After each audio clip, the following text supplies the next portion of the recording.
Voy bu, nima shovqin bu? Uyda sut ishlayaptimi?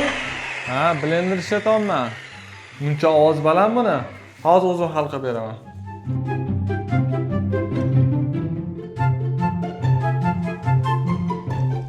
Mana senga blenderni zo'ra. Birinchidan sensorli upravlение, xohlagan funksiyani tanlab ishlatsang bo'ladi. Ikkinchidan bo'lsa stakanni beyishi, umuman sinmaydi. Xohlasang ichida butilka maydalab ishlatsang ham bo'ladi. Keyin men ishlatayotgan blenderingda shovqinsiz ishlaydi.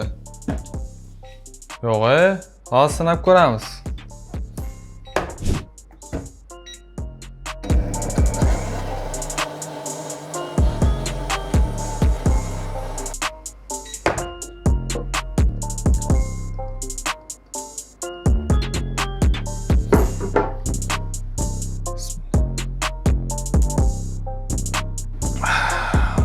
Zo'r ekan.